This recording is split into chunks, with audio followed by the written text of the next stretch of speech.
I will talk about this today. It's this one is Velo, but there is a lot of different like different versions.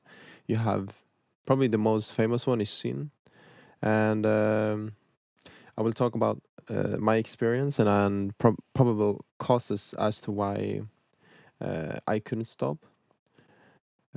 I'm trying to stop now again. I'm on my third day, and it's going all right. I'm still thinking about it all the time. I'm thinking about nicotine. I'm feeling dizzy. My mood is up and down. But I wanna talk as to why it's difficult to stop and what I've realized when trying to stop many times. I think there are several reasons that are outside of the nicotine dependency and addiction. I think there's a lot of other reasons. So I wrote kind of like a whiteboard board here. I wrote this mind map or kind of a circle where you have the various factors as to why it's difficult to stop. So the first, I mean, there's no first or last because I think all of these factors are interlinked with another.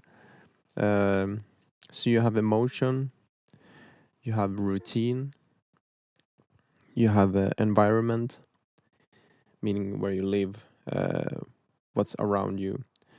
You have identity, and then you have the basic action, the action of taking the nicotine pouch, and also other actions that leads to you wanting to take the nicotine pouch.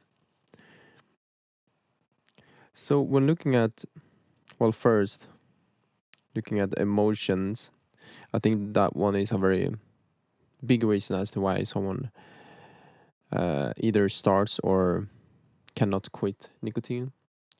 There's a dependency of the nicotine that you think that your emotions will be better, you will feel better, you will feel more relaxed. Your dopamine receptors, your nicotine receptors in your brain, they get satisfied. And whenever you're thinking about nicotine pouches, you endorphins, you get this sudden rush of uh, joy and kind of bliss, which can fool you into continuing and not being able to stop. It creates this dependency that the nicotine pouches have such control over your emotions that the only way that you're gonna feel fine is to take a nicotine pouch. And when you go to routines, talking about routines, something I noticed when I wanted to quit, especially here where I'm living now.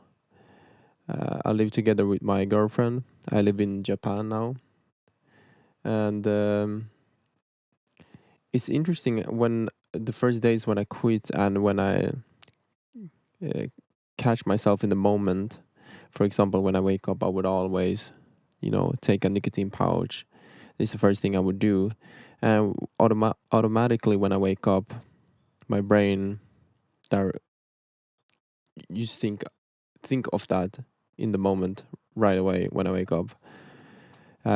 It's almost as a like some you've been programmed to do these actions basically through routine that your brain accepted that, oh, this is part of my routine. It's become so uh, how do you say that, integrated into your everyday routines that it's no second guessing.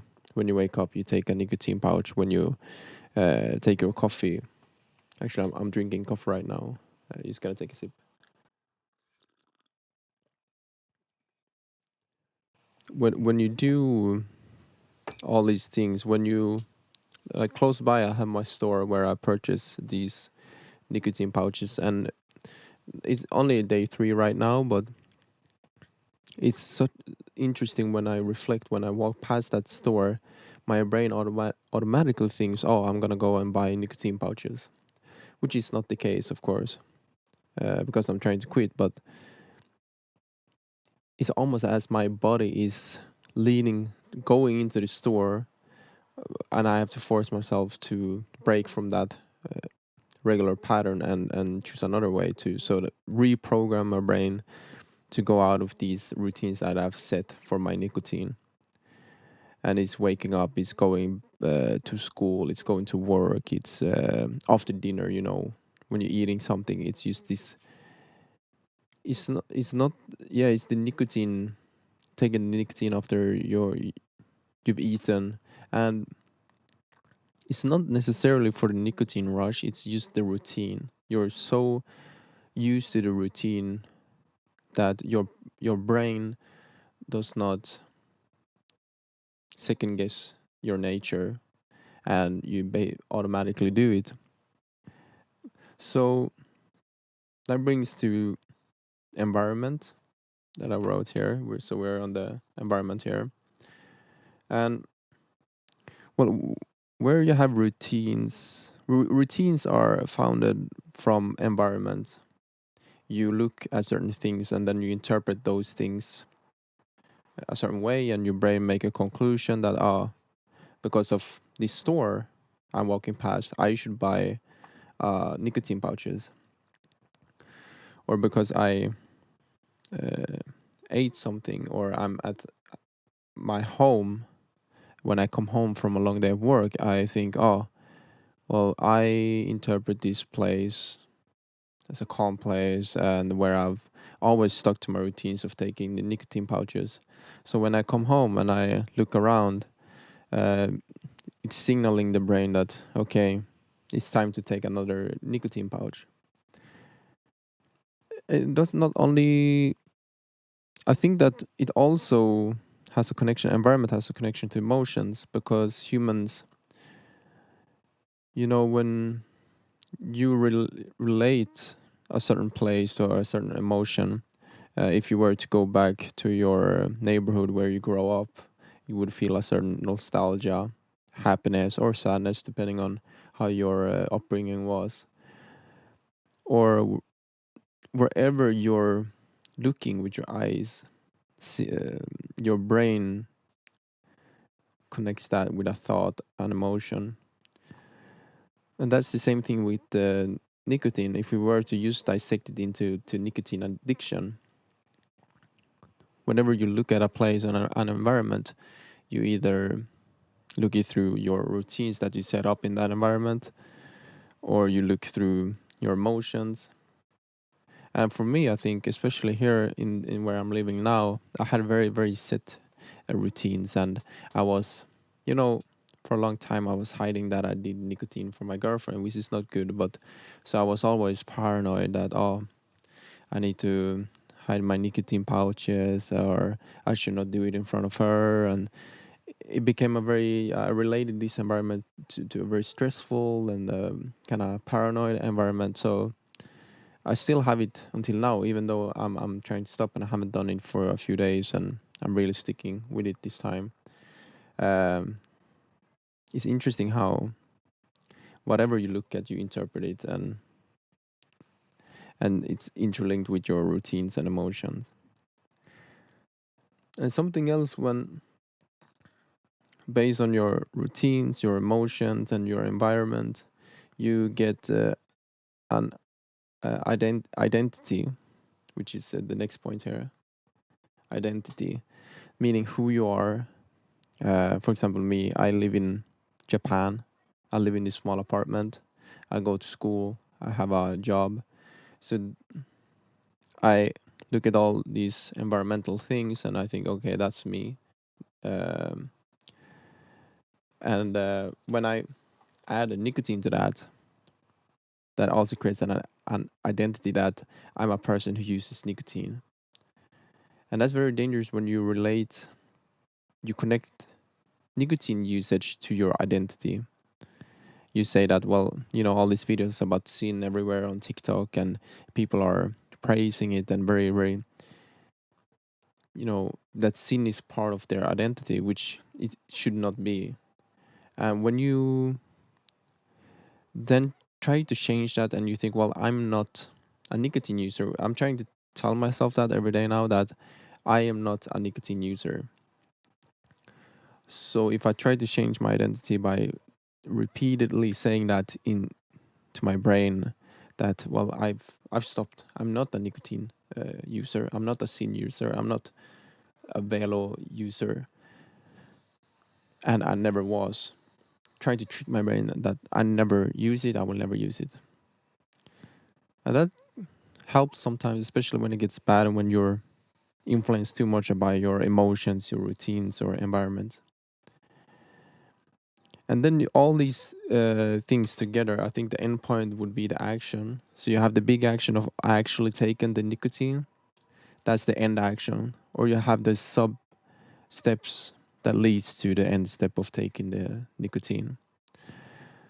So that would be, for example, if you have a bad day, your emotions are very riled up, you get stuck in those past routines where you used to do nicotine, you keep thinking about it, you don't get out of those routines and do something else.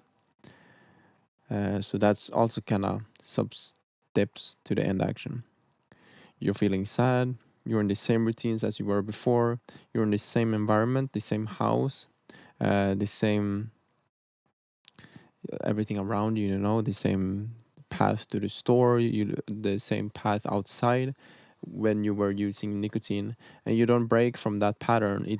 It's easy that you think it's the nicotine addiction that's forcing you to relapse, but it's actually all these other small steps that leads to your end action, which is to take the nicotine.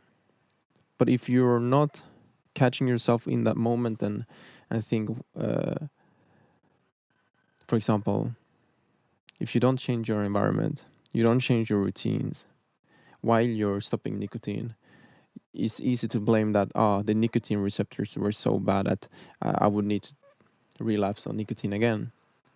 When in actuality, or I believe that it's all these other factors that's signaling to your brain that you should take nicotine. And once you break out of these patterns, all these, I think there's a lot of more factors, but if you look at these factors here and you change one thing of each factor, for example, um, routine.